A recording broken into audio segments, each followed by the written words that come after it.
প্রিয় শিক্ষার্থীরা, আসসালামু আলাইকুম। তোমাদের সকলকে ন্যাশনাল কলেজের অনলাইন ক্লাসে স্বাগতম।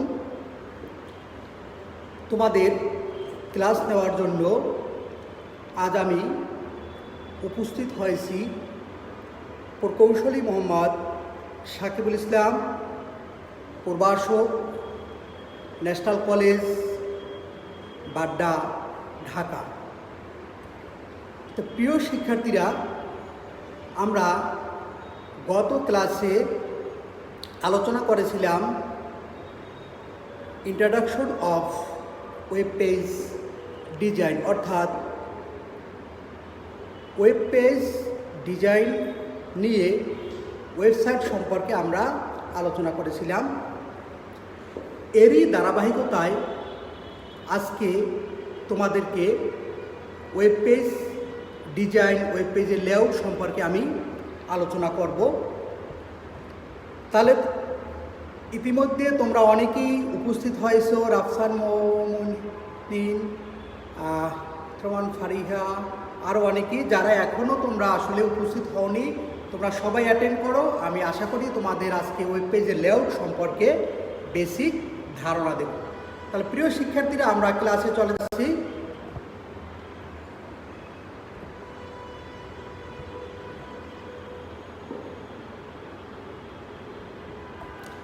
তাহলে আজকের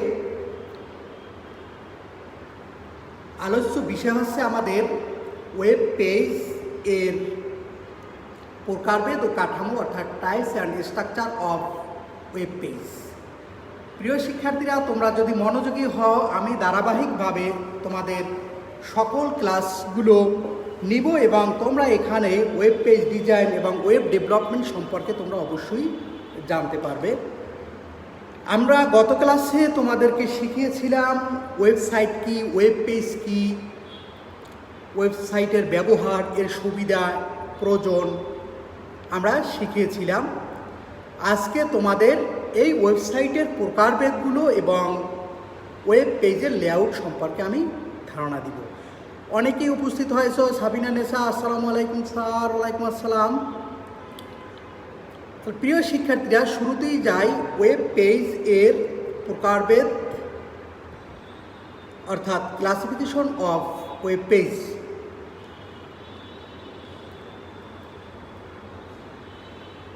ওয়েব পেজ এর প্রকারভেদ সম্পর্কে আমরা জানব।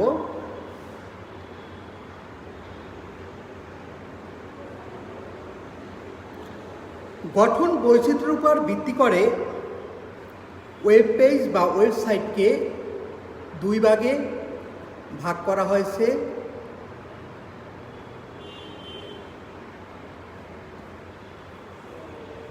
এক, স্ট্যাটিক ওয়েব পেজ, দুই, ডায়নামিক ওয়েব পেজ। আমরা সাধারণত এই দুই ধরনের ওয়েব পেজটাই মূলত বেশি ব্যবহার করে থাকি। এই দুই ধরনের ওয়েব পেজের বাইরেও আসলে ওয়েব পেজ রয়েছে। তা প্রথমে আমরা জেনে নেব যে স্ট্যাটিক ওয়েব পেজ কি। স্ট্যাটিক ওয়েব পেজ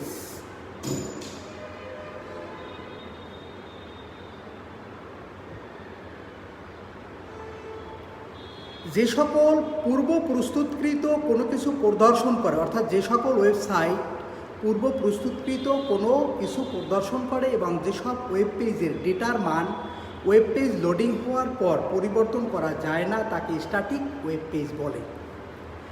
আমরা যদি সংক্ষেপে একটু বলি, মনোযোগ দিয়ে শুনো, অর্থাৎ সহজে আমরা এভাবে লিখতে পারি, যে সকল ওয়েব পেজের তথ্য প্রতিনিয়ত বা সাধারণত পরিবর্তন হয় না, তাকে স্ট্যাটিক ওয়েব পেজ বলে।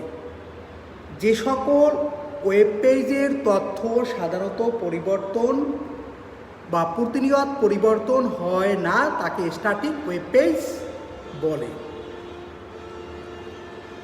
কেবলমাত্র HTML ব্যবহার করেই এই স্ট্যাটিক ওয়েব পেজ তৈরি করা যায়। মূলত শুধুমাত্র HTML ব্যবহার করব, অর্থাৎ অন্য কোনো ল্যাঙ্গুয়েজের আমার প্রয়োজন নেই, শুধুমাত্র HTML ল্যাঙ্গুয়েজ ব্যবহার করেই আমরা এটা তৈরি করতে পারি, এই স্ট্যাটিক ওয়েব পেজ।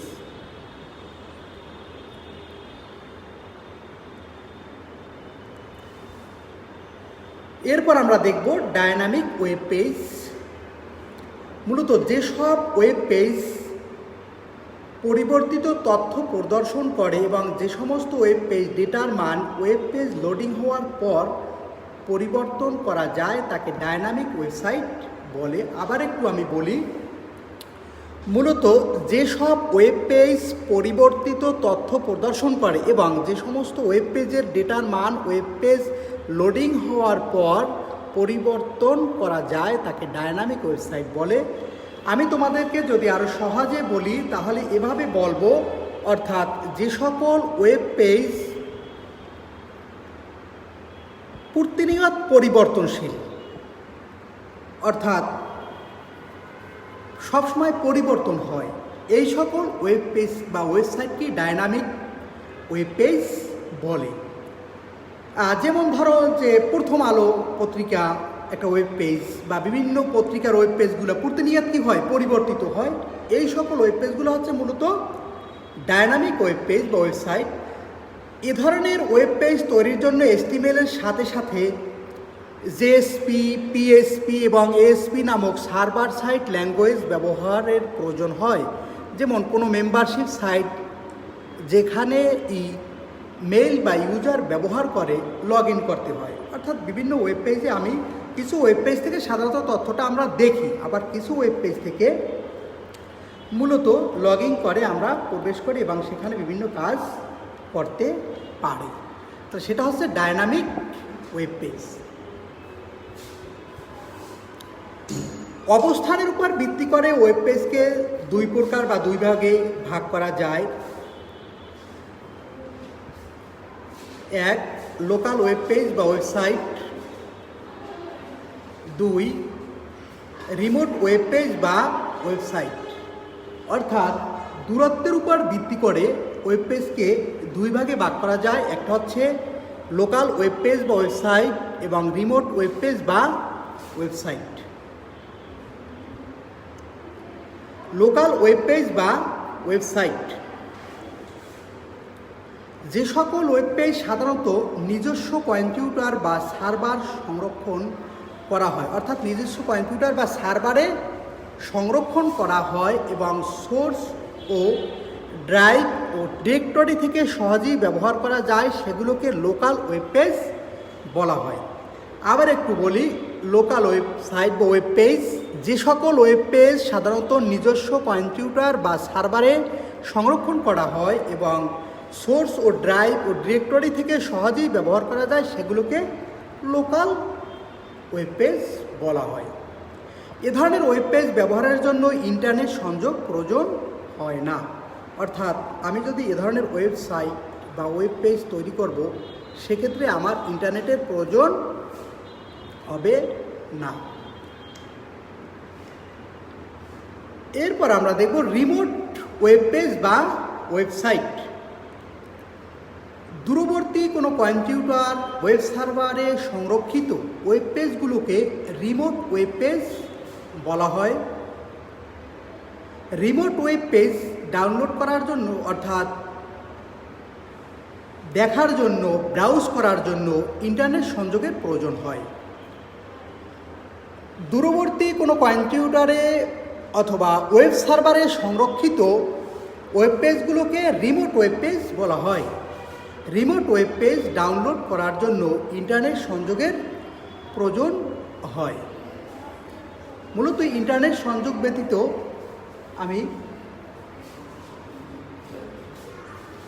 অর্থাৎ দূরবর্তী, রিমোট বলতে বোঝায় মূলত দূরবর্তী ওয়েব পেজ বা ওয়েবসাইট, অর্থাৎ দূরবর্তী ওয়েব পেজ বা ওয়েবসাইট আমি অবশ্যই ইন্টারনেট প্রয়োজন হবে আমাকে ব্যবহারের জন্য।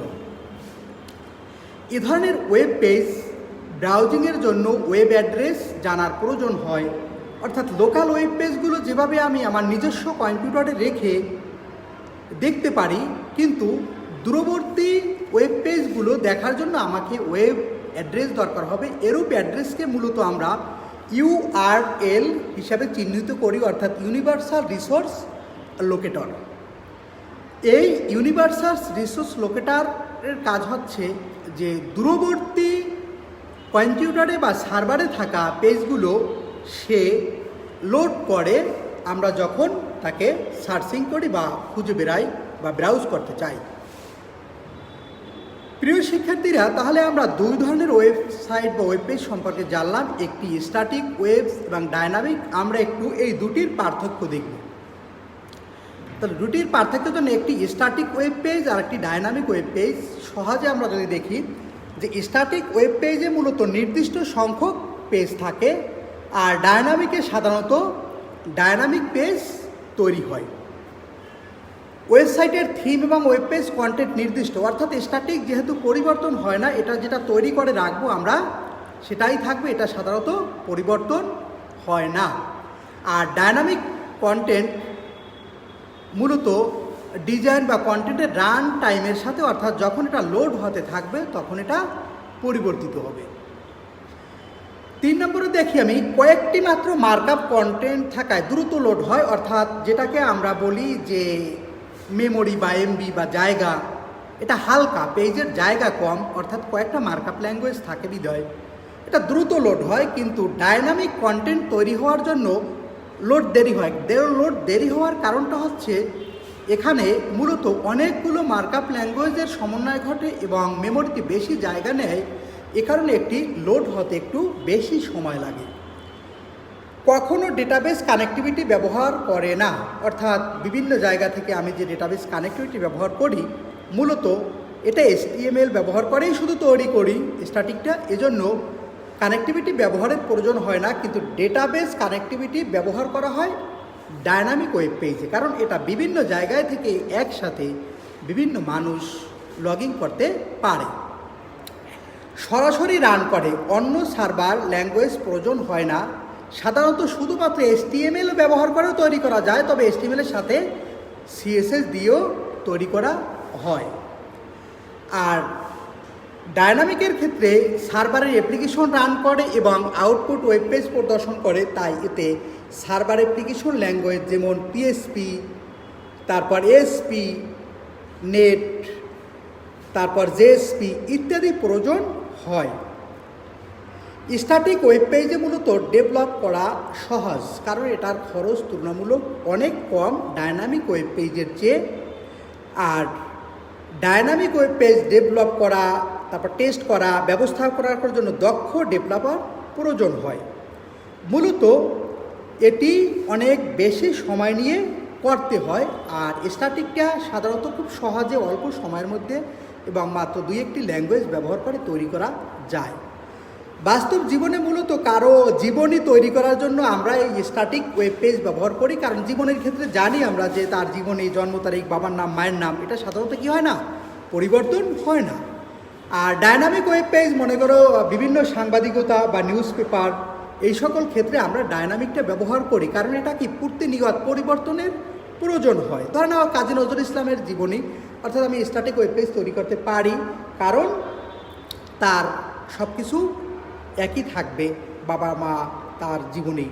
আর ডায়নামিক অর্থাৎ সাংবাদিকরা যেটা ব্যবহার করবে নিউজ পেপার, প্রতিনিয়ত এটা আপডেট হবে। তাহলে প্রিয় শিক্ষার্থীরা, আমরা আশা করি তোমাদেরকে আমি স্ট্যাটিক ওয়েবসাইট এবং ডায়নামিক ওয়েবসাইট সম্পর্কে বুঝাতে পেরেছি। তারপরে যদি তোমরা কেউ না বুঝো আমাকে আসলে বলবে, আমি তোমাদেরকে স্ট্যাটিক এবং ডায়নামিক সম্পর্কে বুঝিয়ে দেব। ইতিমধ্যে তোমরা অনেকেই আসলে উপস্থিত হয়েছো, অনেকেই ক্লাস দেখতেছো। আর তারপরও যদি কোনো প্রবলেম হয়, না বুঝো আমাকে বলবে। এটা সৃজনশীল প্রশ্ন আসতে পারে এভাবে যে করিম মিয়া একটি ওয়েব পেজ তৈরি করলো খুবই অল্প খরচে, কিন্তু তার ডেটা পরিবর্তন করা যায় না, এটি কোন ধরনের ওয়েবসাইট? তখন আমার বুঝতে হবে স্ট্যাটিক ওয়েব পেজ। আবার বলতে পারে যে মিস্টার খ একটি ওয়েব পেজ তৈরি করলো যেটা নিয়মিত পরিবর্তনশীল এবং সে সাংবাদিকতা পেশায় আছে বা তার পরিবর্তন করা দরকার, সে কোন ধরনের ওয়েব পেজ তৈরি করবে? অবশ্যই সে ডায়নামিক ওয়েব পেজ তৈরি করবে। রাফসানা মমিন বুঝছি স্যার, থ্যাংক ইউ। তাহলে এবার আমরা জানবো ওয়েবসাইট কাঠামো বা ওয়েবসাইট লেআউট সম্পর্কে, অর্থাৎ একটি ওয়েবসাইটের লেআউট কীভাবে তৈরি হয়। ওয়েবসাইটের ভেতরে থাকা পেজগুলোকে সুনির্দিষ্ট নিয়মে সাজানোর লেআউটকে ওয়েবসাইট কাঠামো বলে।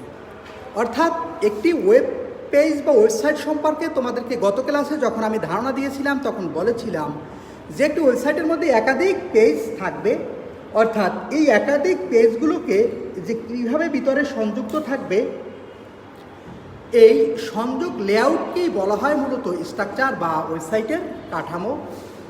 কতগুলো ভিন্ন ভিন্ন সেকশনের সমন্বয়ে গঠিত হয় থাকে ওয়েবসাইটের কাঠামো, অর্থাৎ একাধিক ভিন্ন ভিন্ন স্ট্রাকচারের সমন্বয়ে গঠিত হয়ে থাকে।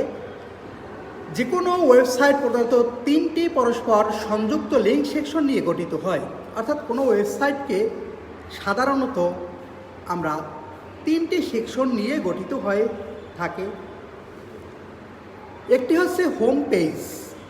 হোম পেজটা হচ্ছে মূলত একটি ওয়েব পেজে বা ওয়েবসাইটে যখন আমরা ব্রাউজিং করব প্রথমে প্রবেশ করেই আমি যে পেজটি দেখতে পাই মূলত সেটি হচ্ছে হোম পেজ। ধরো আমি ঢুকলাম www.nationalcollege.edu.bd।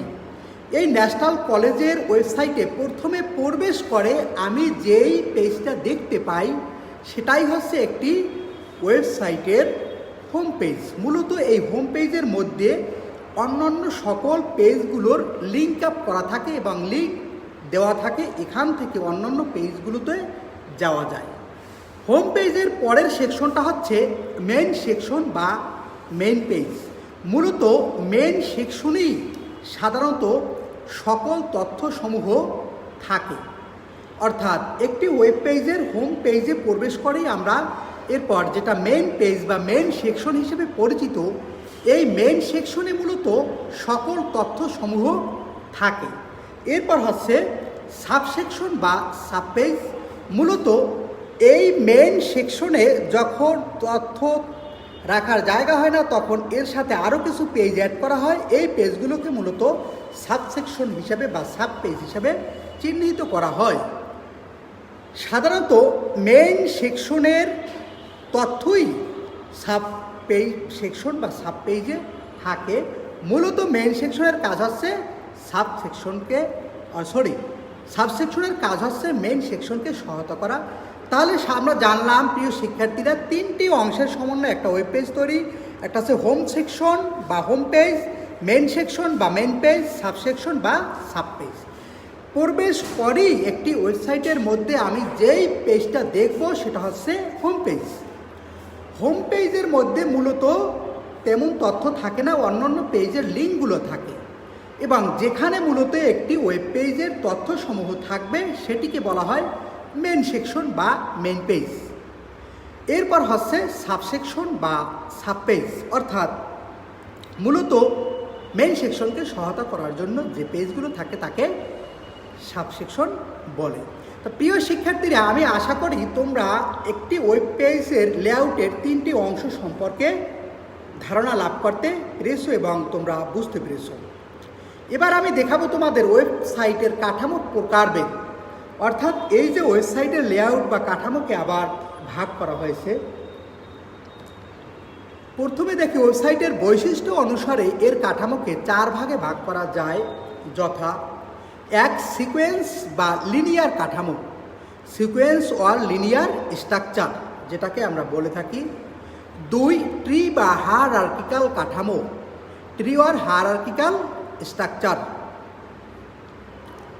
তারপর 3 সংযুক্ত বা নেটওয়ার্ক কাঠামো, এটাকে লিঙ্কড বা লিঙ্কিং বা নেটওয়ার্ক স্ট্রাকচার হিসেবে পরিচিত, অর্থাৎ সংযুক্ত বা নেটওয়ার্ক কাঠামো বলা হয়। এরপর হাইব্রিড বা কম্বিনেশন কাঠামো। মূলত ওয়েবসাইটের কাঠামোটাকে এই 4 ভাগে ভাগ করা যায়। প্রিয় শিক্ষার্থীরা, বিভিন্ন সময় পরীক্ষায় মূলত এই কাঠামোগুলো আসে। এই কাঠামোগুলো সম্পর্কে আমরা এখন বিস্তারিত জানব, অর্থাৎ ওয়েবসাইটের কাঠামোর প্রত্যেকটির বর্ণনা এবং প্রত্যেকটির সুবিধা অসুবিধা প্রত্যেকটির সম্পর্কে। তাহলে ওয়েবসাইট কাঠামোকে 4 ভাগে ভাগ করা যায়। একটা সিকোয়েন্স বা লিনিয়ার কাঠামো, ট্রি বা হায়ারার্কিক্যাল কাঠামো, তারপর হচ্ছে সংযুক্ত বা নেটওয়ার্ক কাঠামো, হাইব্রিড বা কম্বিনেশন কাঠামো। তো প্রিয় শিক্ষার্থীরা, প্রথমে আমরা দেখব লিনিয়ার স্ট্রাকচার বা সিকোয়েন্সিয়াল। এটার আরেকটা নাম সিকোয়েন্সিয়াল স্ট্রাকচার বা সিকোয়েন্স অনুযায়ী মূলত ব্যবহার করা হয়। যখন একটি ওয়েবসাইটের পেজগুলো নির্দিষ্ট সিকোয়েন্স অনুসারে বা ধারাবাহিকভাবে যুক্ত থাকে তখন তাকে লিনিয়ার কাঠামো বলে। কোনো পেজের পর কোনো পেজটি আসবে তা ওয়েবসাইট ডিজাইনের সময় নির্ধারণ করা হয়। প্রিয় শিক্ষার্থীরা, এই ওয়েবসাইটের মূলত ধারাবাহিকভাবে যদি 10টি পেজ থাকে তাহলে 1, 2, 3 অর্থাৎ তোমাকে ধারাবাহিকভাবে এভাবে ভিজিট করতে হয়, একটা সিকোয়েন্স অনুযায়ী তোমাকে যেতে হয়। এ ধরনের পেজে নেক্সট, প্রিভিয়াস, লাস্ট, ফার্স্ট ইত্যাদি লিঙ্ক ব্যবহারের মাধ্যমে এক পেজ থেকে অন্য পেজে সহজে যাওয়া যায়। অর্থাৎ তোমরা যেই পেজগুলো দেখবা নেক্সট ব্যবহার করে এক পেজ থেকে আরেক পেজে যাও, অথবা প্রিভিউস ব্যবহার করো, অথবা লাস্ট ব্যবহার করো, ফার্স্ট ব্যবহার করো, এভাবে ব্যবহার করো, এক পেজ থেকে অন্য পেজে যায়। এই ওয়েবসাইটগুলোই মূলত লিনিয়ার স্ট্রাকচার এবং একটি সিকোয়েন্স অনুযায়ী চলতে থাকে। অর্থাৎ নিম্নে একটি লিনিয়ার কাঠামো দেখানো হলো। এখানে দেখা যায় পেজ 1, পেজ 2, পেজ 3, পেজ 4, অর্থাৎ এখানে 4টি পেজ রয়েছে। আমি যদি চাই যে 3 নম্বর পেজে যাব তাহলে কিন্তু আমি যেতে পারবো না। আমাকে আগে যেতে হবে পেজ 1, তারপর যেতে হবে পেজ 2, তারপর যেতে হবে পেজ 3। আবার যখন আমি ব্যাক করব আমাকে পেজ 1-এ আমি চলে আসতে পারবো না, অর্থাৎ আমাকে ধারাবাহিকভাবে যেতে হবে। তাহলে প্রিয় শিক্ষার্থীরা, এই পেজের মূলত গঠনটা অনেক সহজ, অর্থাৎ খুব সহজেই মূলত এই ধরনের স্ট্রাকচার তৈরি করা যায়, খুব ঝামেলামুক্ত। কিন্তু এটি ব্রাউজ করতে একটু সময় বেশি লাগে। যে তুমি যদি চাও 4 নম্বর পেজে যাবে বা 3 নম্বর পেজে যাবে, কিন্তু এটা তুমি সরাসরি যেতে পারবে না। তাহলে দেখা যায় কি, অর্থাৎ একটু ব্রাউজিং করতে এটি সময় বেশি লাগে। মূলত কোনো কোম্পানি তার সকল প্রোডাক্টগুলো যদি ক্লায়েন্টকে দেখাতে চায় তখন ধরে নাও এভাবে একটি লিনিয়ার কাঠামো তৈরি করতে পারে, যাতে সে ব্রাউজ করার সময় প্রত্যেকটি পেজ দেখে যায় এবং প্রোডাক্টগুলো দেখে। প্রিয় শিক্ষার্থীরা, আমি আশা করি তোমরা লিনিয়ার বা সিকোয়েন্সিয়াল স্ট্রাকচারটা বুঝতে পেরেছো। অনেকেই অ্যাটেন্ড করেছো, সবাইকে ধন্যবাদ। সবাই না বুঝলে আমাকে প্রশ্ন করবে, আমি তোমাদেরকে আশা করি বুঝিয়ে দেব। হুমায়রা বেগম, প্রমি মিস্ত্রি। হায়ারার্কিক্যাল স্ট্রাকচার বা এটাকে ট্রি স্ট্রাকচার নামে পরিচিত। হায়ারার্কিক্যাল স্ট্রাকচার বা ট্রি স্ট্রাকচার, অর্থাৎ এই স্ট্রাকচার মূলত ওয়েবসাইটের পেজগুলো যখন শাখা প্রশাখা আকারে সাজানো থাকে তখন তাকে ট্রি বা হায়ারার্কিক্যাল কাঠামো বলে। এ ধরনের কাঠামোতে 4টি অংশ বা সেকশন থাকে। আবার একটু বলি, যখন ওয়েবসাইটের পেজগুলো শাখা প্রশাখা আকারে সাজানো থাকে তখন তাকে ট্রি বা হায়ারার্কিক্যাল কাঠামো বলে। এ ধরনের কাঠামোতে 4টি অংশ বা সেকশন থাকে, যথা হোম পেজ, মেন সেকশন বা মেন পেজ, সাবসেকশন বা পেজ এবং কন্টেন্ট পেজ। মূলত এভাবে সাজানো থাকে। হোম পেজের সাথে মেন সেকশনের পেজগুলো লিঙ্ক থাকে। মেন সেকশনের পেজগুলোর সাথে পর্যায়ক্রমে সাবসেকশন এবং কন্টেন্ট পেজগুলো লিঙ্ক থাকে। আবার একটু দেখো যে হোম পেজের সাথে মেন সেকশনের পেজগুলো লিঙ্ক থাকে, মেন সেকশনের পেজগুলোর সাথে পর্যায়ক্রমে সাবসেকশন এবং কন্টেন্ট পেজগুলো লিঙ্ক থাকে।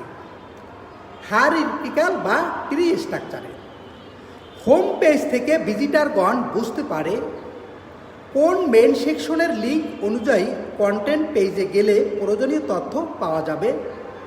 ওয়েবসাইটের কন্টেন্ট পেজগুলো সুনির্দিষ্ট তথ্য বিস্তারিতভাবে দেওয়া থাকে।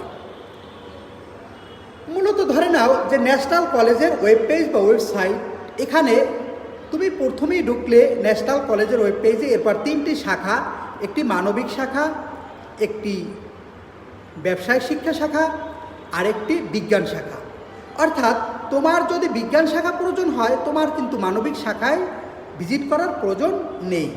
অর্থাৎ এখানে এভাবে মূলত যাওয়া হয়। আমরা একটি গঠন স্ট্রাকচার দেখেছি। ধরে নিলাম মেইন পেজ এখানে রয়েছে ন্যাশনাল কলেজ, এটা রয়েছে হিউম্যানিটিস, বিজনেস স্টাডিজ, সায়েন্স।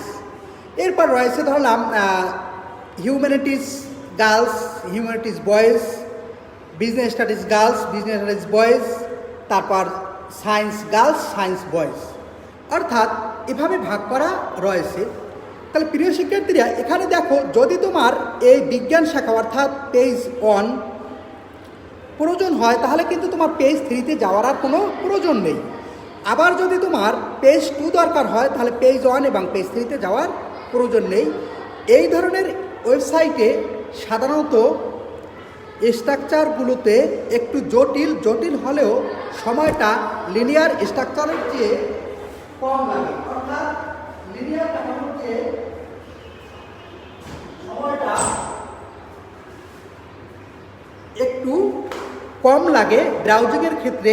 তবে এখানে এর গঠন কাঠামোটা লিনিয়ার স্ট্রাকচারের চেয়ে তুলনামূলক জটিল। এটা আমরা দেখতেই পেয়েছি যে ওখানে যেরকম ধারাবাহিকভাবে ছিল, এখানে কিন্তু ধারাবাহিকতা নেই। নেটওয়ার্ক স্ট্রাকচার, অর্থাৎ নেটওয়ার্ক স্ট্রাকচারে ওয়েবসাইটের প্রত্যেকটি পেজ একে অন্যের সাথে লিঙ্ক করা থাকে। অর্থাৎ এটা একটু ভিন্ন রকম, যে তুমি যে কোনো পেজ থেকে সরাসরি তুমি যে কোনো পেজে চলে যেতে পারবে। এক্ষেত্রে প্রত্যেকটি পেজ অন্যান্য পেজের সাথে লিঙ্ক বিশিষ্ট একটি কমন মেনু থাকে, ফলে ওয়েবসাইটের ভিজিটারগণ যে কোনো পেজ থেকে যে কোনো পেজে সহজে যেতে পারে। প্রিয় শিক্ষার্থীরা, একটু বুঝো, নেটওয়ার্ক স্ট্রাকচার, নেটওয়ার্ক বা এটাকে লিঙ্কিং নামেও পরিচিত বা লিঙ্কড স্ট্রাকচার নামেও পরিচিত। মূলত এই ধরনের যখন ওয়েবসাইটের পেজগুলো প্রত্যেকটির সাথে সরাসরি যুক্ত থাকে এবং যে কোনো পেজ থেকে যে কোনো পেজে ব্রাউজিং করা যায়, ভিজিট করা যায়, তখন মূলত তাকে নেটওয়ার্ক স্ট্রাকচার বলে। এক্ষেত্রে এই যে বলেছি আমি যে প্রত্যেকটি পেজে অন্যান্য পেজের সাথে লিঙ্ক বিশিষ্ট একটি কমন মেনু থাকে, ফলে ওয়েবসাইটের ভিজিটারগণ যে কোনো পেজ থেকে যে কোনো পেজে সহজে যেতে পারে। প্রিয় শিক্ষার্থীরা, এখানে আমি একটি নেটওয়ার্ক বা লিঙ্কিং কাঠামো তোমাদেরকে দেখিয়েছি। তোমরা খেয়াল করে দেখো, এই ধরো একটা পেজ রয়েছে, তুমি যদি চাও যে এই পেজ থেকে এই পেজে যাবে, তাহলে কিন্তু তুমি সরাসরি এই পেজে চলে যেতে পারো। এর আগে আমরা লিনিয়ার কাঠামোতে দেখেছি যে যখন আমি একটি পেজ থেকে অপর একটি পেজ যাই, হয়তো ধারাবাহিকভাবে যেতে হয় বা শাখা প্রশাখা আকারে যেতে চাই, কিন্তু নেটওয়ার্ক অর্গানাইজেশনে আমি দেখেছি যে সরাসরি যে কোনো পেজ থেকে যে কোনো পেজে চলে যাওয়া যায়। এই পেজের তাহলে সুবিধাটা হচ্ছে যে সময় অনেকটা কম লাগে, ব্রাউজিং টাইম। কারণ কি, আমি সহজেই কি ব্রাউজ করতে পারতেছি, যে কোনো পেজ থেকে আমি যে কোনো পেজে যেতে পারতেছি। এরপরে আমার টাইম বেঁচে গেল। কিন্তু এই পেজের গঠন স্ট্রাকচারটা তোমরা দেখিয়ে বুঝতে পেরেছো যে কিছুটা জটিল, কারণ প্রত্যেকটি পেজের সাথে প্রত্যেকটি পেজকে লিঙ্ক করে দিতে হয়। তো প্রিয় শিক্ষার্থীরা, আশা করি তোমরা নেটওয়ার্ক স্ট্রাকচারের সুবিধা অসুবিধা এই চিত্র দেখে অনেকটাই বুঝতে পেরেছো। অর্থাৎ এটা সবচেয়ে কম টাইম লাগে ব্রাউজিং করতে বা ভিজিট করতে, তবে তৈরি করতে অর্থাৎ লিঙ্ক দিতে একটু সময়টা বেশি লাগে, তুলনামূলক অন্যান্য ওয়েবসাইটের চেয়ে জটিল। তো প্রিয় শিক্ষার্থীরা, এবার আমরা দেখব হাইব্রিড বা কম্বিনেশন কাঠামো। কম্বিনেশন কাঠামোটা হচ্ছে মূলত একাধিক কাঠামো। আমরা যে তিনটি কাঠামো দেখে আসলাম, ট্রি কাঠামো, লিনিয়ার কাঠামো, অর্থাৎ লিঙ্কিং কাঠামো, এরকম একাধিক কাঠামোর সমন্বয়ে অর্থাৎ একের অধিক কাঠামোর সমন্বয়ে যেই কাঠামোটা তৈরি হয় সেটাকেই মূলত কম্বিনেশন কাঠামো বা হাইব্রিড কাঠামো বলে। একাধিক কাঠামোর সমন্বয়ে যে কাঠামো তৈরি হয় তাকে হাইব্রিড বা কম্বিনেশন কাঠামো বলে। আশা করি তোমরা বুঝতে পেরেছো। এখানে আমি ছোট্ট একটি তোমাদের চিত্র দিয়েছি, তোমরা এদিকে যদি তাকিয়ে দেখো যে এখানে রয়েছে তোমাদের একটি লিনিয়ার বা সিকোয়েন্সিয়াল কাঠামো এবং এর সাথে যুক্ত হয়েছে একটি ট্রি কাঠামো। অর্থাৎ তাহলে এই কাঠামোটা হবে হাইব্রিড বা কম্বিনেশন কাঠামো। মূলত এই কাঠামো বড় বড় ওয়েবসাইট, বড় বড় কোম্পানির যখন ওয়েব পেজ তৈরি করা হয় বা ওয়েবসাইট তৈরি করা হয় তখন মূলত এটি ব্যবহার করা হয়, কিন্তু এটির তৈরি খরচটা তুলনামূলক কিছুটা বেশি হলেও এখানে অনেক সুবিধা পাওয়া যায়, অর্থাৎ প্রায় সকল সাইটের সুবিধাগুলোই পাওয়া যায়। প্রিয় শিক্ষার্থীরা, আজকে তাহলে এ পর্যন্তই। সবাই ভালো থাকবে, আশা রাখি আমাদের সকলের জন্য তোমরা দোয়া করবে। আমি আগামীকালকে হয়তো তোমাদের আবার ক্লাস নিব, পরপর 2-3টি ক্লাস দেব, কারণ আমি চাচ্ছি এই চ্যাপ্টারটা দ্রুত আগানোর জন্য। তাহলে আগামীকাল 10টা 10-এ যদি সুস্থ থাকি দেখা হবে। সবাই ভালো থাকবে, আমার জন্য দোয়া করবে।